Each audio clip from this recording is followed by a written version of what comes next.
I hate the GOAT stuff, but I really do think he's the greatest bantamweight fighter and champion of all time. Agree or disagree? Yeah, I think he's the hardest puzzle to solve. But I just think based on the resume. yeah, and I know people will pull up numbers. Will pull up Dom Cruz's number, who was a great shout, like who was the guy everybody went to for so long. But I think right now I can't see past Merab, and every time he fights, he just proves to be the toughest puzzle to solve in the sport, I feel. Dominic Cruz was the WEC bantamweight champion in December of 2010. He then defended the UFC title in 2011. He won the title, by the way, 2 fights prior against Brian Bowles. So let's say, okay, he wins it against Brian Bowles. Let's pretend like that is the UFC bantamweight Yeah, because title. there's no other. Yeah. There's no other He beats Joseph Benavidez. He beats Scott Jorgensen to successfully to successfully defend that title and then become the UFC champion in the final WEC show. He beats Uriah Faber. So that's one successful defense of the official title, even though he was champion already. Beats Demetrius Johnson. Vacates the title after that due to the injury. Wins it again against TJ Dillashaw. Defends it against Uriah. Loses it against Cody. And never wins it back. Merab, okay, has won 14 fights in a row, which is 4th longest winning streak in the history of the sport. Has now successfully defended the title against Umar Nurmagomedov, Sean O'Malley, and Cory Sandhagen all in one calendar year. Is trying to do it for a 4th time this year. Prior to the Umar fight, beat Sean O'Malley to win the belt, beat Henry Cejudo, beat Petr Yan, beat Jose Aldo, beat Marlon Moraes, beat Cody Stamann, beat John Dodson, Gustavo Lopez, Casey Kenny, Brad Katona, Terrion Ware. It's an unbelievable run in which there weren't any controversies. No, like, this, that, it was close, this, that. Lost his first 2 fights in the UFC, and there aren't that many guys left, as we talked about on Saturday. There's maybe Mario Bautista who's fighting Umar Nurmagomedov. There's Ayman Zahabi against Marlon Vera coming up. There aren't that many big dogs left. Of course, he's going to have to probably fight Jan again, maybe Umar again down the line if he beats Bautista and maybe one more. I never thought I would get off the Dominic Cruz GOAT train, and I am off it. Oh my God. He is when it comes to the GOAT conversation, it's always twofold. It's who has the best resume and who's the best fighter, right? Those are not always the same. I think there are some times where the guy who has the best resume is not necessarily the best we've ever seen in that weight class. I think Merab is both. I think Merab is both the best fighter we've ever seen at bantamweight and has the best resume, is the best to have ever done it at bantamweight. So much so that I have him as my number 1 pound for pound, and I did not. That was the one I didn't foresee coming. I knew eventually he'd probably be the greatest bantamweight. He was certainly the best for a while in my mind, but number 1 pound for pound was going to be hard for me to move Islam out of Islam or Ilya. He's done it. There is nothing that Merab cannot do, and so I have him number 1 pound for pound. I think he's the best fighter on the planet right now. And I don't know how it changes, because the way that guy's work ethic is, the skill set that he has, the cardio is absolutely insane. Merab is unbelievable. 20 takedowns on Saturday against Cory Sandhagen, who's no chump. Most of the title fight. Over 117 takedowns in his career, most ever overall. It's unbelievable. The crazy part about the 20 takedowns is he actually admitted there was a point where he was just doing it for funsies. 37 how attempts. Good do you have to be to do that to Cory Sandhagen, who is an elite fighter, to just be like for funsies taking him down?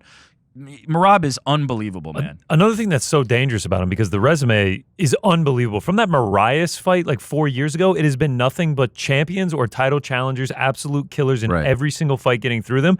Another thing that's incredibly dangerous about him is the humility.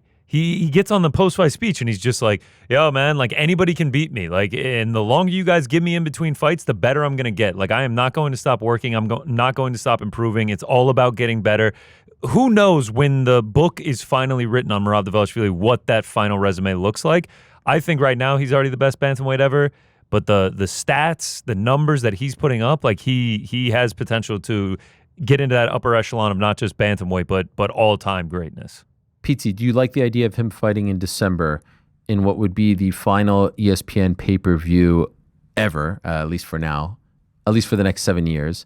And so it would probably be him and Jan and then Pantoja and Van. Do you like this idea? That's in a little over 2 months from now. I think it's like December 12th, 13th, 14th, 7th, whatever that like second or 7th, is it? I believe, yeah. So literally 2 months from tomorrow.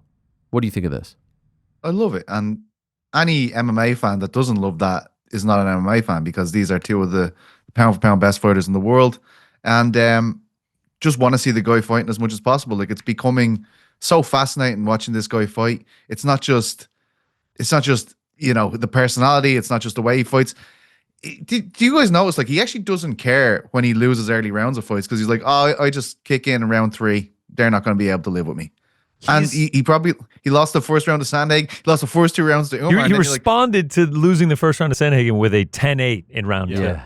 Absolutely It's insane. close. He knows that by the end of the fight, he won. Like, it's almost like he already knew. Another thing, man, I think he can finish these guys, but he has too much fun. I think he's having too much fun. John Wood explicitly said to him twice on the corner, he's like, you have his neck, but you're not taking it. And he's like, oh yeah, no, I will. And then he goes back in, he pushes him up against the fence, knees him, and is like waving at people. And I'm just like, he just wants to be there. And I think the scenes of him outside the nightclub doing cartwheels, throwing kicks, topless, I think that's showing everybody, hey, do you know what? I kind of like having the spotlight on me. To be fair, he did try to nuke him in round 2. He tried to get him out of there, but, you know, then he let him off, and he was like, sure, let's go 5. Also, like, the championship medal, like, round 1 to Cory, and then round 4 was kind of close. So there was a world where if there was no 10-8, that it could have been potentially, like, really needing that 5th round going into it. And the coaches reflected that, and they were like, man, let's make sure we get this 5th round. He comes in, just turns up, just blows his doors off in the 5th round. Like, he just put the stamp on it, never made it close. It was incredible. The issue that the UFC is going to have if he keeps winning is not only does he beat everyone, and he had to beat so many guys before he became champion, so he kind of was en route to lapping everyone even before the if he was like this more popular guy, he would have had by now 7 title defenses, but they took a while to give him the shot. The problem is he's so active as well.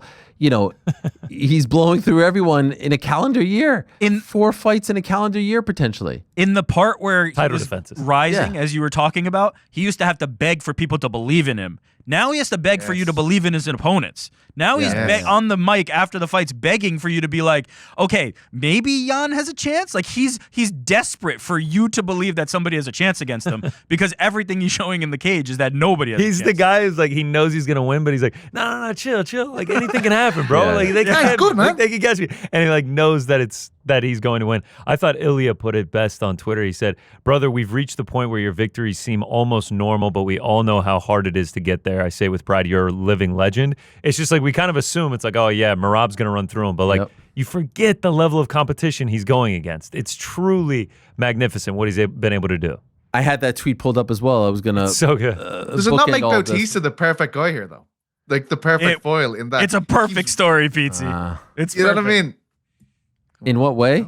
Because he's the guy who spoiled the Aldo thing. Everybody hated him. Now he comes in and he's just like, oh, you all love Merab? It took so long for everybody to love Merab. And then all of a sudden when we start loving him, Batista's like, nah, I got this. Let me take it from here. I love that last line from Ilya. Beyond the fighter, you're an incredible person with a soul too big for your chest. What a great line. We love you. We support you. And we're with you every step of the way.